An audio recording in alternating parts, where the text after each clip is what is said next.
Estamos en un programa más de conciencia auditiva. Shabbat Shalom, es un día especial y desde el Kibbutz de Israel, concretamente en Jerusalén, a las afueras, te estamos hablando. Saludo a mi amigo Gerardo Alvarado Hierro. Y yo, como siempre, mi amigo doctor Carlos Barramulán. Y iniciamos con las notas de la semana. Bien, la primera, la más simplista, estamos a una semana exactamente de las elecciones. Estamos invadidos en las ondas de radiales, en las ondas televisivas, en internet, en las calles. Seguramente ha visto estas propagandas que yo al día de hoy no entiendo, de la gente que va y espera en los altos para ondear las banderas y hacer algo de bulla. Y sabes que les pagan, ¿no? Sí, claro, y reciben nada mal. De hecho, ellos cobran 120, 140 pesos por día por estar haciendo bulla 6 horas enfrente de un semáforo. Mientras un albañil eso difícilmente lo gana. Esa es una de esas cosas. A lo mejor estos ayudantitos de albañil, a lo mejor 60 varos en un día.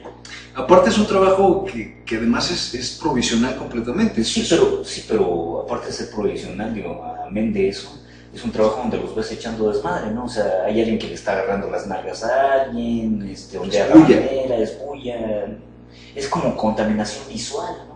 Y auditiva. Es una verdadera grosería, pero bueno, estamos invadidos de publicidad.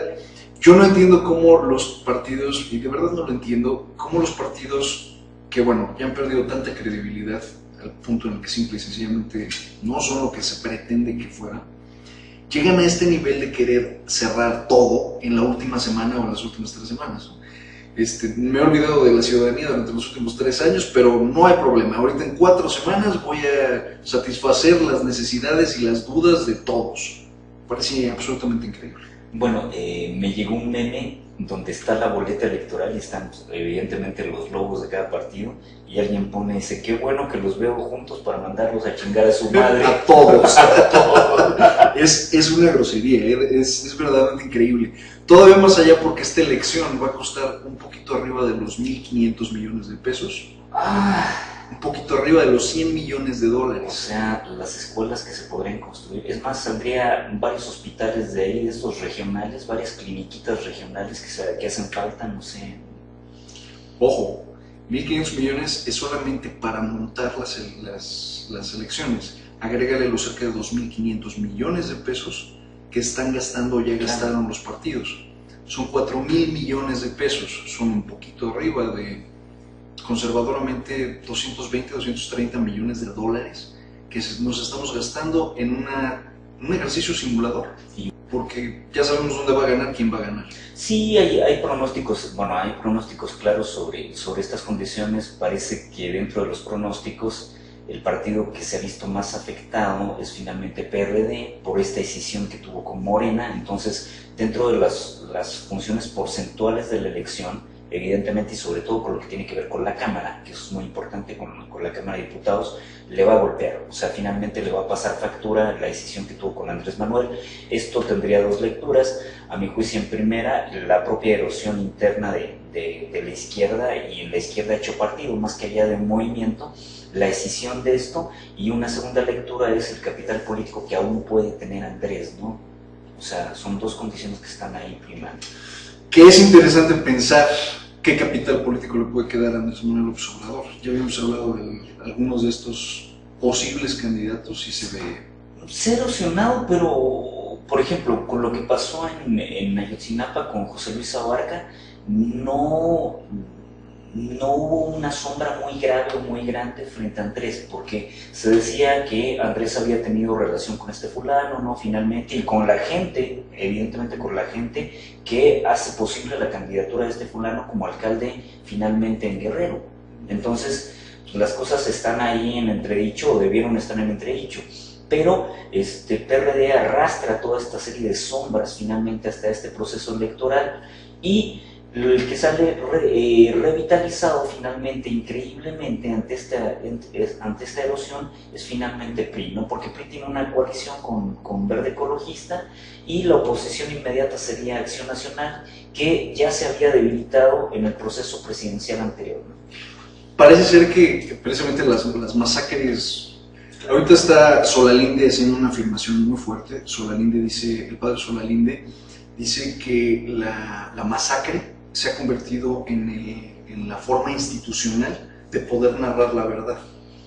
Y si vemos, vamos a decir, las últimas 3 interesantes masacres, esa ha sido la lógica. O sea, no ha habido sobrevivientes del lado que fue atacado por el gobierno. Tlatlaya, Ayotzinapa y ahorita últimamente Michoacán, en este nombre de ranchería que es impronunciable, todos los 23 malosos fueron completamente masacrados. O sea, es otra vez esta misma lógica de no hay testigos ni nadie que pueda desacreditar mi versión es esta. Creo que la que se le salió del orden fue Tlatlaya, con el caso de las mujeres que finalmente fueron las que reportaron los hechos. Que habíamos hablado de que a nivel periodístico internacional se empezó a debilitar esta hipótesis de una agresión hacia el ejército, ¿no? Y bueno, al final de cuentas se cayó el telón, ¿no? Nuevamente.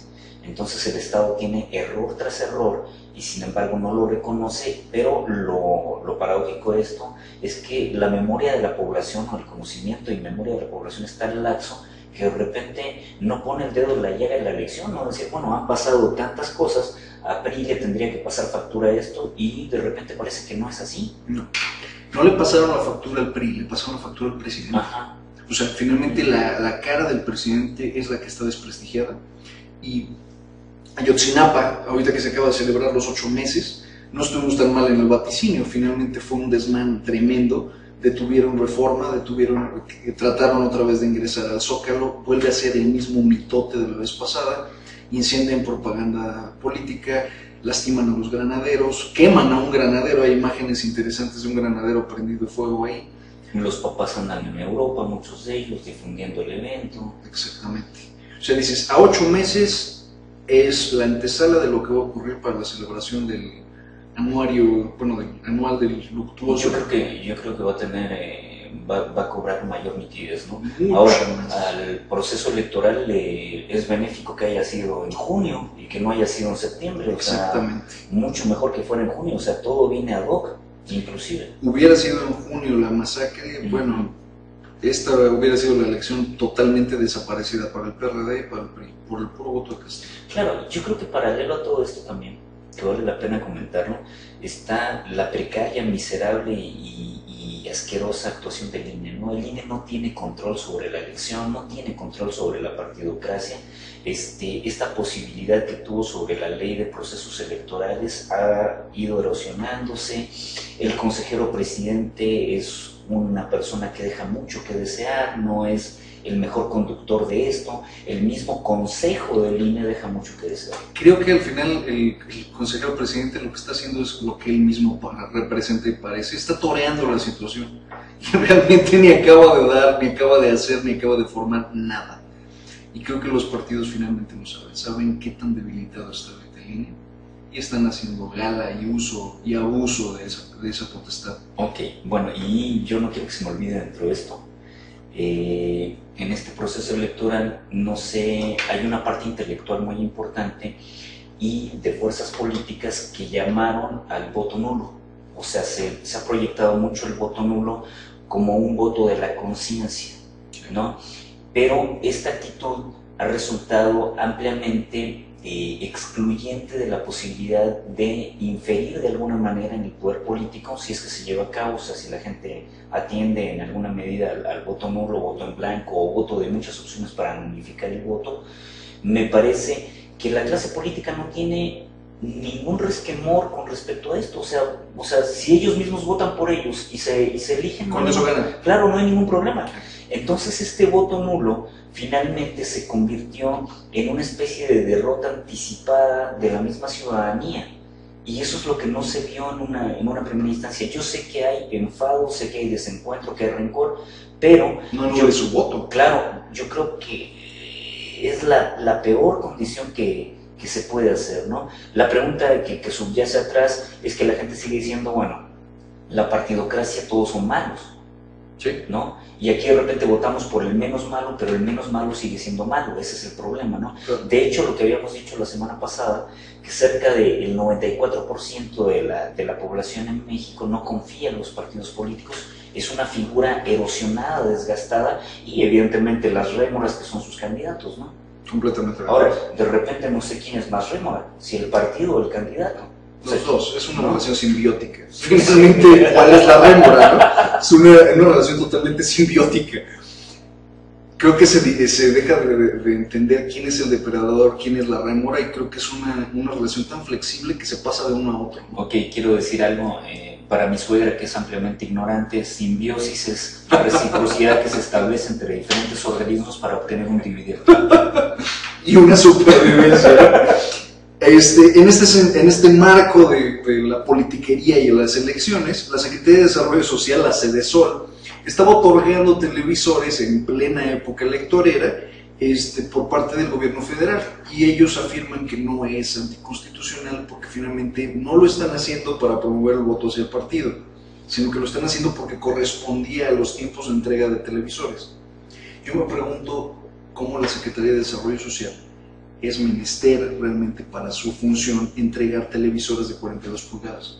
No me lo explico. Ahora, es análogo, es la misma estupidez como explicación de Lorenzo Córdoba, el consejero presidente del INE, cuando dice, sí, hubo una ofensa de mi parte hacia los indígenas, pero lo que está indebido es que la... Me han intervenido el teléfono. Me han intervenido el teléfono. Bueno, aquí es exactamente la misma explicación en otra esfera, ¿no? O sea, el problema no es que reparto televisores, claro. El problema es que incide dentro de la condición electoral y nadie lo mira. No, y todavía más allá, cuando le preguntan al INE, que por cierto no fue Córdoba quien responde esta pregunta, el INE solamente se limita a afirmar, se verá después de la elección si hubo algún organismo público o privado que incurrió en algún tipo de falta, pero en este punto no hay quejas para la expresión. No, muy mal. Muy mal planteado. Ahora, vino a visitarnos dos presidentes durante esta semana. Primero viene el presidente de Finlandia, cuyo nombre me sigue pareciendo un poco impronunciable, Sauli Niinisto. Sauli Niinisto. Y bueno, lo que es interesante de Finlandia es, por supuesto, que tiene el mejor sistema, o el considerado el mejor sistema educativo del mundo. Finlandia es un país que está más al norte de Rusia, donde hace un frío para congelarte hasta la última parte del cuerpecito. Estaba viendo algunos de los datos curiosos de Finlandia. Plantéatelo de esta forma: desde que el niño nace, la atención prenatal, toda la atención prenatal es gratuita del Estado hacia la pareja que se aventuró a tener un hijo. La población de Finlandia es muy pequeña, son 3.2, 3.4 millones de finlandeses el total. El ingreso per cápita está por arriba de los $26,000 por persona. Bastante. Es muy alto para un país, es altísimo. No hay empleos serviciales o empleos o subempleos de servidumbre. El sistema educativo es completamente laxo, abierto. Los niños estudian 4 horas al día y ni una hora más, entre sus 0 años y hasta sus 12 años. A partir de los 12 estudian 1 hora más. Mientras aquí los comerciales de Exacto. tienen que ver con que ahora los niños tienen que estar aparcados, claro, como 8, 10 horas, 15, 20, las que sean necesarias para cuidarlos, pero para cuidarlos como parte de esta condición que tiene que ver para poder tener a la planta productiva también ocupada. O sea, no tiene que ver con que los niños sean productivos o mucho más inteligentes con esto, o que el sistema educativo por mayor cantidad de horas genera mejores condiciones intelectuales. Esto no es verdad, es una cuestión no correlacionable. Es una falacia absoluta. Es lo mismo que han hecho, por ejemplo, con condición análoga, con las formas productivas en Japón, que de repente están trabajando 7 horas, a veces 6 horas, ¿no? Inclusive, bueno, porque esta es una condición que tiene que ver con la tasa de ganancia. De repente hacen paros técnicos, ¿no? Para dejar de producir, o sea... Pero bueno, no tiene que ver que a mayor cantidad de horas de cualquier cosa que usted haga en la vida lo hace mejor. Hay una parte interesante de la visita de Finlandia. Digo, Finlandia es un país que no tiene recursos naturales. No como los mayores, claro. No a pasto, vaya, no tienen minas de carbón, no tienen petróleo propiamente dicho, no hay minas de diamante, no hay un activo que ellos pueden presumir de decir lo vendemos a pasto y de ahí es de donde vienen nuestros ingresos. Finlandia lo que tiene son personas, empresas tremendamente exitosas que se han desarrollado de manera extraordinaria en los últimos años y que fueron construidas de la nada. Y me parece que también, en su fuerza empresarial está precisamente esta visión del sentido subrogado de la producción, es decir, lo que no hacen otros finalmente, o lo que no incursionan de la mejor manera, bueno, nosotros lo desarrollamos, y eso es muy importante. O sea, tú estás visualizando, como dirían en mercadotecnia, este nicho de mercado, ¿no?, donde hay potencialidades que tú puedes finalmente desarrollar. Entonces, eso me parece importante. Ahora, lo que tú señalaste hace rato, se ha dicho durante mucho tiempo, pero no se advierte a emular el proceso que tiene que ver con este desarrollo de la educación. O sea, la educación impacta a través de las conductas sociales. Completamente. Y aquí en México eso no se admite como tal. No, creemos que una persona puede aprender todo lo que tiene que aprender una vez que salió de la escuela, que la escuela es un trámite, y eso es un grave error. Es en serio, el mexicano concibe la escuela, y esto es estadísticamente según la UNAM, 72% de todos los mexicanos conciben a la escuela como un trámite por el cual se debe de pasar, sí, o no. Mi ex-suegra decía, es que cuando egreses de la carrera vas a empezar a aprender. Entonces yo decía, ¿para qué vamos a la escuela? ¿Para qué vas a la escuela? Exactamente. No vayamos. Si se aprende en el mercado laboral, ¿para qué necesitamos el título? Y es exactamente por lo que hay pocas personas con un grado de licenciado, menos de maestro y mucho menos de doctor. Porque finalmente es esa la lógica. Si 72% de las personas adultas en México consideran que su escuela es un trámite, estamos en un problema. Voltea a ver a todas las personas que conozca de los 6 años para arriba y dése cuenta y asúmalo y entiéndalo que todos ellos están perdidos. No hay forma de salvarlos. Y están contaminados de un sistema educativo, social, económico y político para el cual va a ser muy difícil que exista una marcha atrás. Plantemos nuestros ojos en las personas que todavía no nacen en México. Empecemos con reformas que tengan que ver con los próximos 15 años para plantear reformas solamente para el sistema educativo. Y después planteémonos 15 años más para empezar a ver a los primeros egresados de este nuevo sistema educativo que tendrían una posibilidad de ser ampliamente competitivos. El mexicano ya de por sí tiene gran inventiva. Lo que necesita es, por supuesto, no ser aparcado en un salón de clases durante 8, 10, 15 horas. Es una estupidez, es una estupidez increíble. O sea, bueno, entonces cronológicamente cada año que seguimos en el mismo sistema es un año de retraso más en una, son 5. O en una cadena infinita, ¿no?, de condiciones que no podemos revertir. Completamente. Finlandia le tomó 30 años hacer esto. O sea, y estamos hablando de que a finales de los 70, mediados de los 80, es cuando están terminando de ajustar su modelo educativo, capacitando a los profesores que consideraron primero que eran salvables. Y después empezando a echar a andar a principios de los 90 y de ahí en adelante. ¿Cuándo empezamos a conocer del fenómeno finlandés? A finales de los 90, inicios de los 2000. O sea, pero esto es un proyecto a 30 años. Si México empezara con este proyecto de educación, primero hay que llevar a Enrique Peña Nieto, a Choefet. Hay que llevar a Emilio Choefet a pastar a mejores lugares y simplemente dejarlo morir como una res. El señor no sirve para secretario de Educación Pública y junto con él a su séquito de idiotas, la primera línea de los poderosos de CEP, habría que llevarlos también a pastar porque esto es catastrófico. Sus amigos a Emilio Choefet le dicen la daga porque es un puñal árabe. ¡Qué maravilla! Está buenísimo, no lo sé. Entonces, cambiando de tema... El otro día le dije, le digo, ¿y tú sabes qué resulta de la cruza entre un burro y un pavo? En los ojos del pavo. No, un plumero, cabrón. Muy bueno. También nos visita México Dilma Rousseff, a quien obviamente le hicimos esperar poco más de una hora por los plantones y los movimientos que había en Reforma. Toda la semana hubo plantones en Reforma y en parte de Insurgentes, toda la semana. Dilma Rousseff se espera una hora por los retrasos, llega finalmente a una reunión con Beatriz Paredes, con José Antonio Meade y la gran mayoría de los legisladores y los senadores. Y dicen que le dijo a Peña Nieto, le dijo: ¿y estos cabrones putinhos do Nascimento? ¿Qué están haciendo? ¿Qué están haciendo? ¿Más pasando? Ok, y lo paradójico de esto es que dentro de esta visita de Estado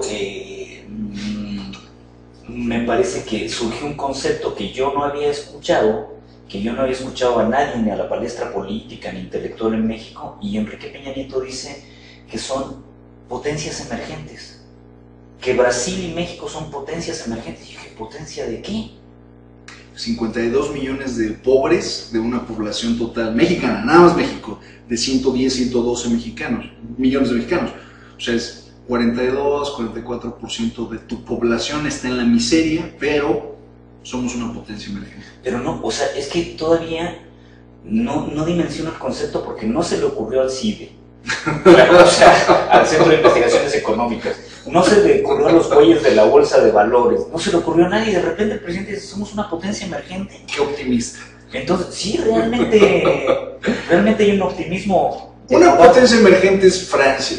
Una potencia emergente es un país que puede no solo solventar los gastos y garantizar un nivel de vida digno de su población, sino también involucrarse en excentricidades como el desarrollo del programa espacial, de prestar servicios militares a otros de sus allegados como lo es Mónaco. Bueno, por ejemplo, entendemos esta condición de sentido emergente de un ámbito productivo como esta posibilidad de arribar de manera novedosa y con sus propios elementos e instrumentos a mercados que ya estaban consolidados. Entonces, por ejemplo, si nosotros dimensionamos la Primera y la Segunda Guerra Mundial, se debe a esta necesidad de Alemania de ser una potencia emergente. Ella es una potencia emergente, claro. O sea, frente al Imperio Británico, ¿no? En determinado momento, ¿no? Claro. Pero no sé cómo lo dimensiona o a través de qué. Por ejemplo, China, que estaba inmerso China es un perfecto en otro sistema, ¿no? Claro. Incursiona en un mercado, abre paso en un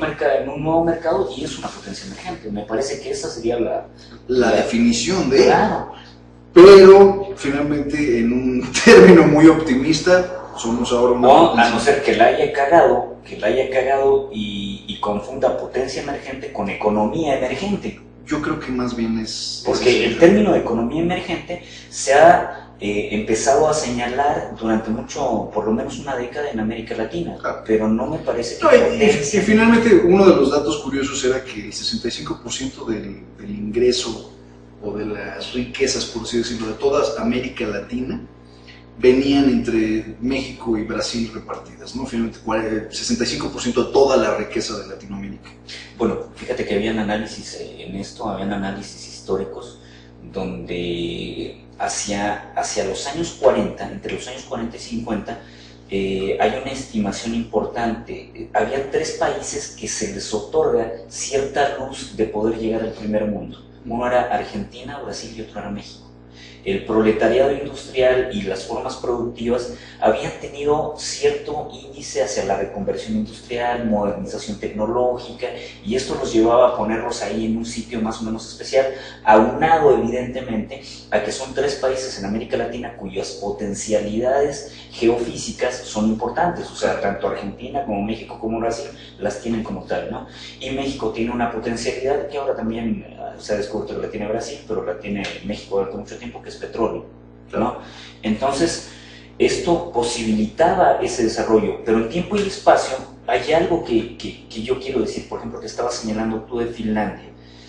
Finlandia tiene la posibilidad de emerger hacia a través del capital financiero, este capital de inversión, y ni Brasil, ni México, ni Argentina lo han potencializado, es decir, invertir en otros países, en otras economías y hacer este tipo de condiciones no se hizo de la mejor manera. Entonces, por eso cuando nos topamos, cualquiera se podría visualizar y vemos que los que están más cercanos son Uruguay y Chile, de llegar al primer mundo en vez de estos que tenían mayores potencialidades. La pregunta sería ¿por qué? Educación, capital financiero, economías ampliamente divergentes, ¿no? A nivel Latinoamérica, desde México hasta la punta de Cienfuegos, los países que tienen los mejores esquemas y programas educativos en el continente se han destacado, por supuesto, Chile y Uruguay.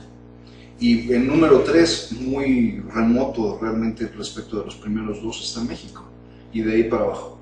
México en particular con determinadas instituciones como lo es la UNAM, como lo es el Politécnico, como lo son finalmente los nichos donde hay investigación, los programas de PNPC, el Colmex, el CIDE, no sé, finalmente ITAM, donde hay calidad. TEC de Monterrey, sí. Sí, el TEC de Monterrey también. Incluso hasta la Salle se logra colar ahí en medicina y en determinadas cosas. Dios nos ayude. Dios nos ayude a ellos, pero nos quedamos con eso. La idea al final es que, vaya, la bala de plata, como lo quieras ver, para matar al demonio de la ignorancia, Ahora sí es la educación. me sacaste de la jugada, porque yo conocí una que le decían la bala de plata. Era una putita de un barrio, pero... Era un poco suelta y Sí. un poco loca, pero yo me quedo con la idea de que la única forma realmente de acceder a una siguiente potestad y poder denominarse, acercarnos a convertirnos a una potencia emergente sería simple y sencillamente entender y asumir la responsabilidad de que 30 o 40 años México necesita replantear su esquema educativo. Sí. Volveremos.